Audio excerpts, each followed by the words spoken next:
मैं भारत का एक छोटा सा गुरुओं का बेटा हूँ। मेरा नाम चंद्रशेखर आजाद है जी। और आज हम लोग जो हैं दरबार से मत्था टेकने के लिए आए हैं। नाम तो आपको पैदा होने के साथ मिल जाता है, लेकिन असली नाम तब होता है जब आप कुछ काम करके दिखाते हैं।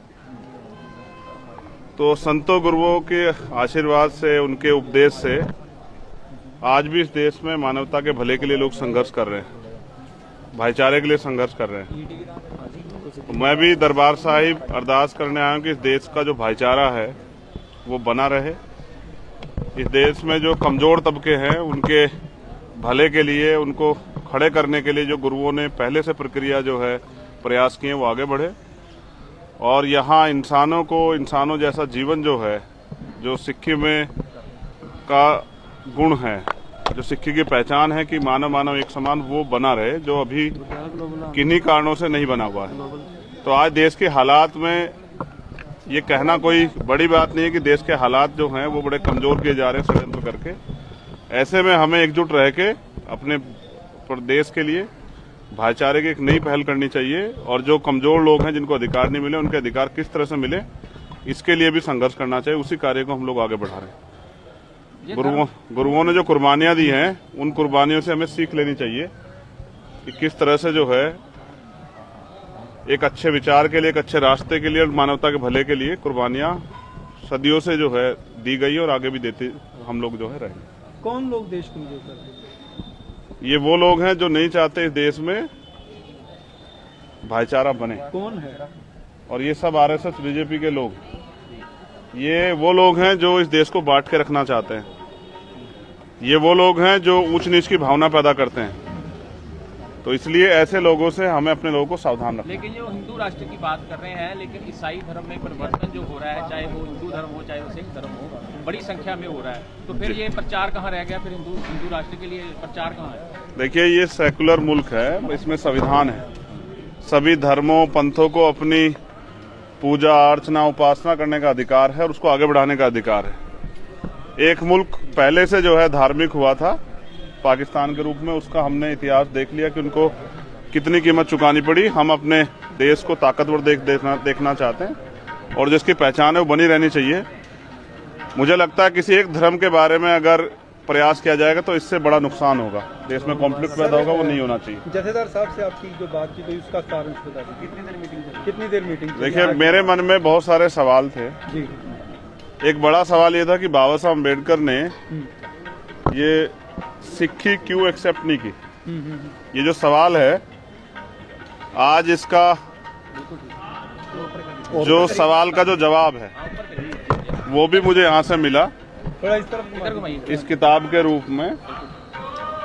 तो आज जत्थेदार साहब से मिलके बहुत सारी जो जानकारियां थी वो हासिल की, क्योंकि मैं सीखने के समय में हूँ। धीरे धीरे हम लोग सीख रहे हैं। तो ये भी एक ऐतिहासिक जगह है जहाँ से आप सीख सकते हैं। तो आपको क्या आश्वासन दिया जत्थेदार साहब? जत्थेदार साहब ने आश्वासन दिया, उनका आशीर्वाद है कि इस लड़ाई में जो है उनका आशीर्वाद मुझे हमेशा मिलता रहेगा। और मैं उनसे वादा करता हूं कि मानवता की भलाई के लिए जो भी काम मुझसे बन पड़ेगा, मैं उसके लिए लगातार तैयार रहूंगा। मैं कभी इस देश में मानवता किसी लड़ाई को नहीं चूकूंगा।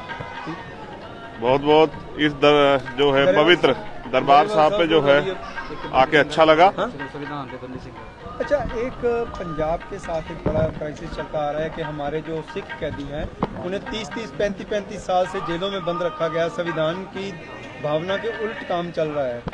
चाहे उसमें कांग्रेस थी चाहे बीजेपी है, सभी एक ही समान काम कर रहे हैं। इसके बारे में आप क्या कहते हैं? देखिए, देश में संविधान है, इस देश में आईपीसी है, सीआरपीसी है। अगर किसी के द्वारा कोई अपराध किया गया है तो इसकी एक सजा जो है, एक सीमित समय जो है वो मुकर्रर है।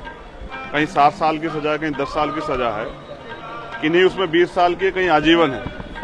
लेकिन जिनकी सजाएं पूरी हो गई उनको राजनीतिक एजेंडे सेट करने के लिए जेल में नहीं रखना चाहिए। मेरी पिछली सरकारों से तो, अब उनकी तो है ही नहीं, जिनकी है उनसे अपील है कि वो मानवता का भी ध्यान रखें, जानबूझ के अपने राजनीतिक षड्यंत्र को कामयाब करने के लिए किसी को बंद ना रखे।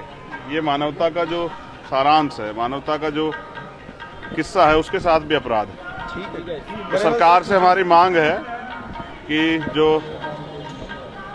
बंदी सिख हैं उनको तो जल्दी से जल्दी रिहा करें, जिससे कि न्याय उनके साथ न्याय हो, क्योंकि अगर किसी के साथ अन्याय होता है और चुप्पी रखी जाती है तो ये गलत। जिनके साथ अन्याय हो रहा है उनकी लड़ाई लड़नी पड़ेगी, इसलिए मैं सरकार से मांग करता हूं कि बंदी सिखों को जल्दी जल्दी रिहा करें। गरेवाल साहब तुझी दसो कि जो है आगे बढ़े और देश की तरक्की में योगदान करे। वाहेगुरु जी का खालसा, वाहेगुरु जी की फतेह। आ रहा है तो क्या हम ये मान सकते हैं कि आपकी भीम आर्मी और सिखों की कुछ राजनीतिक सांझ बन सकती है? ये दरबार साहिब है, ये धर्म की जगह है। ओके। और मैं धर्म में राजनीति को मिक्स नहीं करता हूँ। संविधान की बात करते हैं, आप चाहते हैं कि ह्यूमन राइट्स को वायलेशन ना हो, लेकिन आपके उत्तर प्रदेश में सबसे ज्यादा हो रही है और आपके जो चीफ मिनिस्टर हैं मिस्टर आदित्यनाथ, वो सबसे ज्यादा बड़े अपने आप को डाउन समझ के काम कर रहे हैं। इसमें आप क्या कहते हैं? देखिए, वो जो सरकार है ना, वो आरएसएस के लोगों की सरकार है और आरएसएस के लोगों ने कभी संविधान को नहीं माना। आरएसएस के लोगों ने हमेशा कमजोर को दबाने का काम किया। उन्होंने देश के संविधान के खिलाफ सारे काम किए। जिन पे बंदी सिखों पे हम बात कर रहे हैं, वो भी संविधान के विरुद्ध काम हो रहा है। जो भी संविधान के विरुद्ध काम होगा और जो भी करेगा, हमारे यहाँ सबसे ज्यादा अन्याय हो रहा है, मैं इस बात को मानता हूँ। वहाँ हिटलरशाही चल रही है, लेकिन ये कुदरत का निजाम, प्रकृति परिवर्तन करती है। जब अन्याय बढ़ेगा तभी अच्छे लोग एकजुट होकर इस लड़ाई को लड़ेंगे। वाहिगुरु जी का खालसा, वाहिगुरु जी की फतेह। वाहिगुरु जी का खालसा, वाहिगुरु जी की फतेह। चंद्र शेखर आजाद एक दुनिया ਦੇ ਅੰਦਰ ਤੇ ਖਾਸ ਤੌਰ ਤੇ ਹਿੰਦੁਸਤਾਨ ਦੇ ਅੰਦਰ ਇੱਕ ਬੜਾ ਚੰਗਾ ਨਾਂ ਹੈ। ਜਿਹੜੀ ਯੂਪੀ ਹੈ, ਜਿੱਥੋਂ ਹਿੰਦੁਸਤਾਨ ਦੀ ਸਰਕਾਰ ਬਣਦੀ ਹੈ, ਯੂਪੀ ਦੇ ਵਿੱਚ ਇਸ ਆਜ਼ਾਦ ਨਾਮ ਦੇ ਇਸ ਨੌਜਵਾਨ ਨੇ ਯੂਪੀ ਨੂੰ ਹਿਲਾ ਕੇ ਰੱਖਤਾ। ਸੈਂਟਰ ਹਿਲ ਚੁੱਕਿਆ। ਉਹਦਾ ਕਾਰਨ ਕੀ ਹੈ ਕਿ ਇਹ ਦੱਬੇ ਕੁਚਲਿਆਂ ਦੀ ਗੱਲ ਕਰਦੇ ਨੇ। ਗੁਰੂ ਸਾਹਿਬਾਨ ਨੇ ਸਾਨੂੰ ਇਹ ਕਿਹਾ ਸੀ ਕਿ ਇਨ ਗਰੀਬ ਸਿੱਖਨ ਕੋ ਦਿਉ ਪਾਤਸ਼ਾਹੀ ਯਾਦ ਕਰੇ ਹਮਰੀ ਗੁਰਿਆਈ। ਦੱਬੇ ਕੁਚਲੇ ਲੋਕਾਂ ਦੀ ਆਵਾਜ਼ ਬੁਲੰਦ ਕਰਨ ਵਾਲਾ ਅੱਜ ਭੀਮ ਆਰਮੀ ਦਾ ਜਿਹੜਾ ਸੇਵਾਦਾਰ ਹੈ, ਉਹ ਦਰਬਾਰ ਸਾਹਿਬ ਆਇਆ।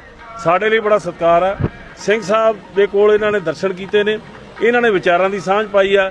ਮੈਂ ਇੱਕ ਇਨਸੀਡੈਂਟ ਤੁਹਾਨੂੰ ਅੰਦਰ ਦੀ ਦੱਸ ਦੇਣਾ ਚਾਹੁੰਦਾ ਕਿ ਦੁਨੀਆ ਦੇ ਅੰਦਰ ਜਿਹੜਾ ਸਿੱਖੀ ਨਾਲ ਪਿਆਰ ਰੱਖਦਾ, ਮਨੁੱਖਤਾ ਦੀ ਗੱਲ ਕਰਦਾ, ਮਾਨਵ ਅਧਿਕਾਰਾਂ ਦੀ ਗੱਲ ਕਰਦਾ, ਤਾਂ ਉਹ ਜਦੋਂ ਵੀ ਸਿੱਖ ਇਤਿਹਾਸ ਕਿਤੇ ਵਰਣਨ ਹੁੰਦਾ ਤਾਂ ਉਹਦੇ ਅੱਖਾਂ ਵਿੱਚ ਹੰਝੂ ਹੁੰਦੇ ਆ। ਅੱਜ ਜਦੋਂ ਸਾਹਿਬਜ਼ਾਦਿਆਂ ਦੀ ਗੱਲ ਚੰਦਰ ਸ਼ੇਖਰ ਯਾਦ ਕਰ ਰਿਹਾ ਸੀ, ਉਹਦੇ ਅੱਖਾਂ ਵਿੱਚ ਹੰਝੂ ਸੀ। ਇਸ ਗੱਲ ਦੀ ਅਸੀਂ ਕਦਰ ਕਰਦੇ। ਇਹਨਾਂ ਨੂੰ ਆਇਆਂ ਨੂੰ ਜੀ ਆਇਆਂ ਨੂੰ। ਸਾਡੀ ਲੜਾਈ ਉਸ ਬ੍ਰਾਹਮਣਵਾਦ ਦੇ ਖਿਲਾਫ ਹੈ, ਜਿਸ ਬ੍ਰਾਹਮਣਵਾਦ ਦੇ ਖਿਲਾਫ ਗੁਰੂ ਸਾਹਿਬ ਨੇ ਸਾਨੂੰ ਸਥਾਪਿਤ ਕੀਤਾ।